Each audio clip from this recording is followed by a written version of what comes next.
What's up everyone? Alex here. If you're a new Trails fan and just started playing through the series, first of all, welcome. Also, did you know that the series had a missing chapter in the West? Well, 2 chapters actually. This duology is collectively known as the Crossbell arc, and with Trails from Zero, shown here running on the Nintendo Switch, this plugs up any missing piece of info that'll potentially make playing Cold Steel 3 and 4 and next year's Reverie a bit clearer. But despite the bonus of added clarity and rewarding longtime fans, I've also been told that the Crossbell games are the best games in the Trails series to date, with many even going so far as to say that it belongs in the pantheon of best RPGs of all time. With all that high praise, you gotta wonder, is this first chapter in the Crossbell arc deserving of all this praise? And most important of all, was this all worth the wait?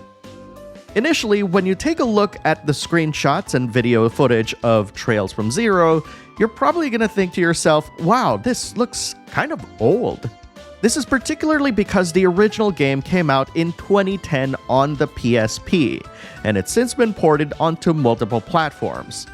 All 3 of the versions that are coming to the West are based off of the Kai version on the PS4, with the Switch and PC versions handled by PH3, which is led by Durante, who's best known for porting Falcom's work onto platforms that they weren't originally released on. The Switch and PC versions of Trails from Zero sport improved texturing and contain quality of life features that are not present in the PS4 release. These features include, but are not limited to, message logs and UI scaling.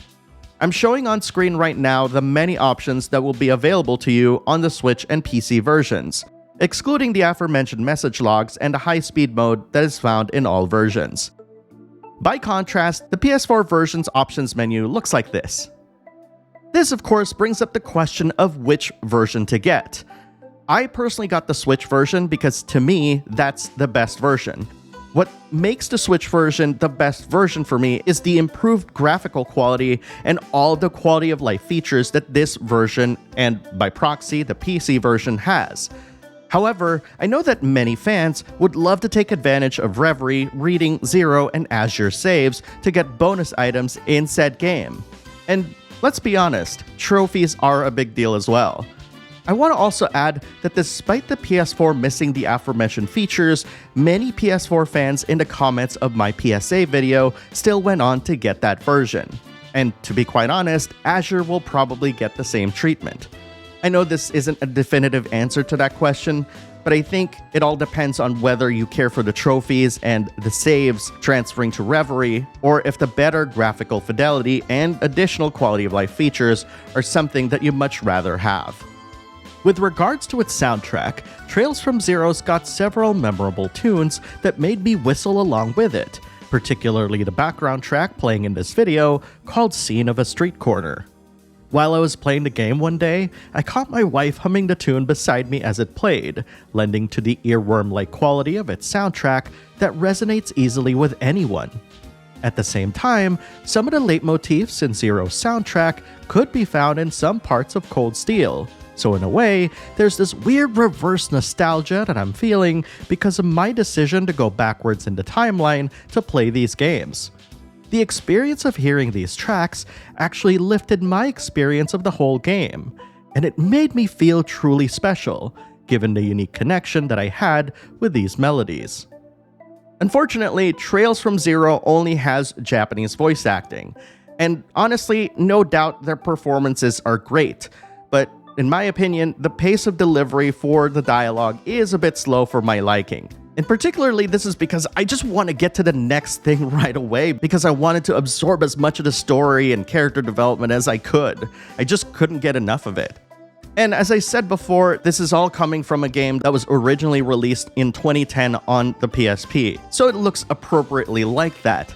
That being said, the look and feel of it didn't really take away from my experience with the game. In fact, what's really surprising to me is that I'm really selective when it comes to the kind of RPGs that I play and how far back I'm able to tolerate the graphics and the look. but the enhanced texturing on the Switch and PC versions really helped me get into it even more, in addition to the portraits that make up for the lack of detail in the character sprites. Those go a long way to portraying emotion in this game. What I also appreciate about Trails from Zero is that I can get in and out of battles in a very snappy manner, thanks to a combination of high-speed mode and battle animations that feel condensed but impactful. In fact, it's very satisfying to fight enemies, and I found myself literally running from one fight to another and clearing the entire map the first time through just because I just love the battle system. Naturally, it's going to have an older version of the quartz/orbment system, but there's something refreshing to go backwards and experiencing this without all of the fancy bloat that Cold Steel had in terms of its combat system. Sometimes going back to an older system and realizing that it still works really well 12 years later makes me think about what I've experienced in the Cold Steel series. In fact, I would almost say that this battle system is the Trails combat in its purest form. And I've no doubt that Sky also has various gimmicks to this, but to me, the Trails from Zero battle system just worked really well and complemented the moment-to-moment action that was going on.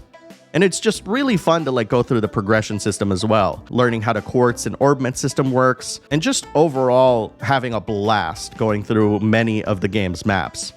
With regards to the story and its characters, I want to address the elephant in the room. For longtime fans of the Trails series, you know that this localization effort wouldn't have been possible without the work of Geofront, which is a fan translation group that's responsible for delivering Trails from Zero and Azure to fans even way before this Western release. And so, of course, the number one question is going to be, is it one-to-one to what Geofront delivered?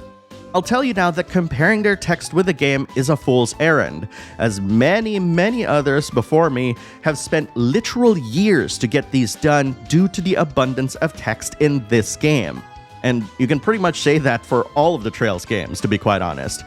That being said, in this particular scene, as you can see on screen, the developers didn't just copy and paste what Geofront did and put it in the game. In fact, the entire script went through an editing pass, and if my previous conversations with other localization teams are any indication, some of this were edited to make sure that it fits within the space requirements of the PS4 and the Switch.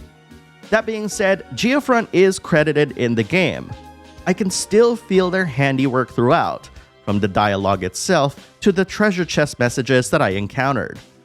Apart from that, I just love the characters and the story of Trails from Zero. In fact, I just love the SSS members. They are so memorable. Each and every one of them have their own quirks, which makes them really easy to identify from one to another.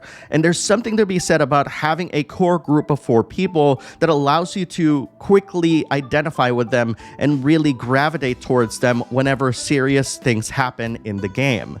This is, of course, contrasting with Cold Steel's massive cast. I get a headache because of how ridiculously huge that cast is. With 4 people, that is the perfect amount, and Trails from Zero really takes advantage of the small number of cast members here.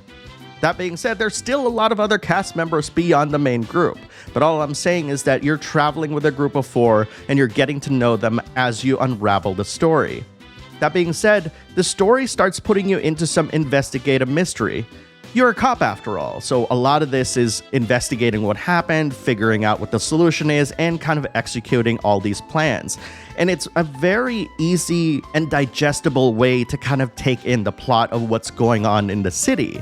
Now, here's the thing that's really funny though, because it wasn't until that I started recording footage of the first few minutes of the PS4 version that I was reminded that Zero starts off with some very fantastical concepts and ideas. By then, I was playing through the game for 60 or 70 hours towards the end of the game, and I was really surprised to find out that they were hinting a lot of that stuff in the beginning.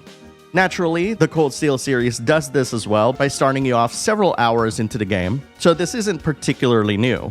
But consider that you were given all these fantastical concepts and then throw into what seems like a by-the-numbers story of you being part of the police, solving mysteries. Despite that though, the stories are really well told, with Falcom's signature character development for every single character in the game in play. And I've already said this before, but it bears repeating. The party that you get, the 4 characters, are very personable, each with varying personalities, and I grew to like them really quickly. Now, of course, this is despite the fact that I've only have faint memories of them in the Cold Steel series, which means that my reaction to them is purely based off of my interactions with them in Trails from Zero, and it's such a really strong impression.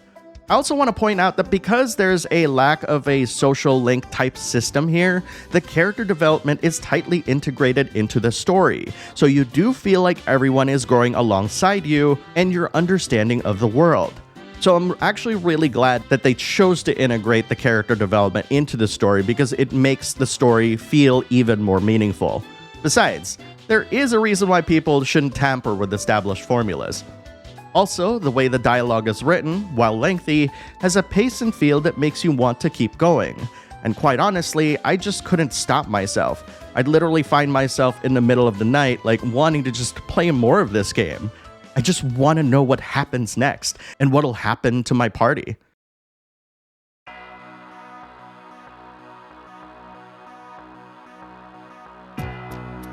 I have a confession to make.